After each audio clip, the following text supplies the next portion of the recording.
Kasama ko ang co-rookie ni Angel Habaco na si Jay De La Cruz. Grabe din, extra din ang pinakita para sa araw na ito. Uy, wag ka! Anyway, kamusta ka naman ngayon, Jade? Congratulations, by the way, sa pagkapanalo nyo. Thank you po. Sobrang saya po namin ngayon. Hindi po like ma-describe. Yun. Hindi mo ba, kung i-describe mo in one word, sige. Hindi pwedeng hindi. Hindi pa rin. Masaya pa rin. O sige, ang tanong ko na lang sa'yo, anong sekreto mo? Meron ka bang secret? Bakit ang ganda ng pinakita ng laro para sa araw na ito? May secret. Charot. Ano po, kasi po, kasi nga po, yung last game po namin is medyo konti na lang pero hindi pa po na ano.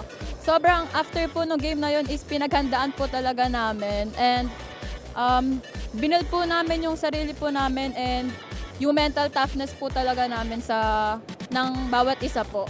Ayun nga yung sinabi ni Coach kanina din sa akin na nahirapan kayo sa mental toughness. Pero pinakita nyo naman na grabe din yung comeback nyo from that loss. So next tanong ko naman para sa'yo, as a rookie na bago sa San Beda, sa community ng San Beda, kamusta ka naman? Any challenges that you're experiencing right now? Isumbong mo sa akin yun ngayon. Ay.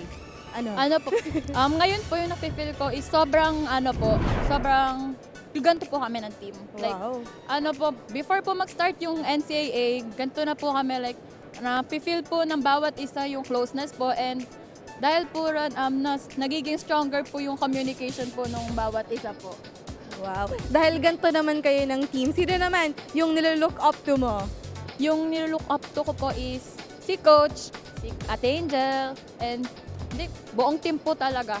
Kasi po nakikita ko po na yung eagerness po ni Coach, nung team po na manalo, and yung mental toughness po and yung discipline po ng bawat isa po.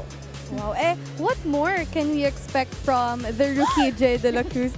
As an OA, nonchalant. Nonchalant lang po. Nonchalant. Okay, tuloy.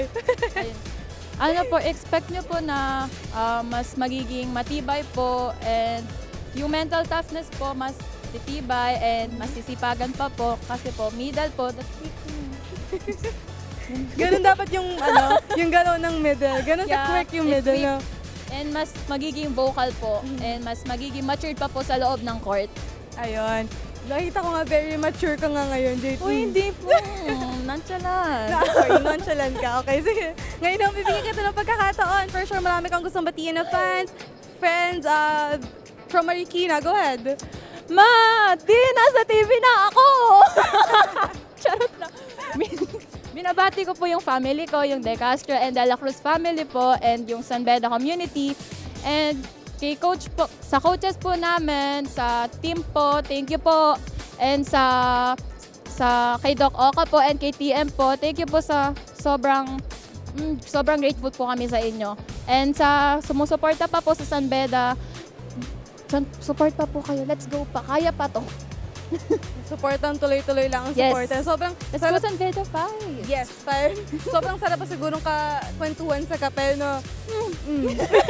Again, Jade, congratulations. Thank you po. Balik sa inyo, Anton and Kara.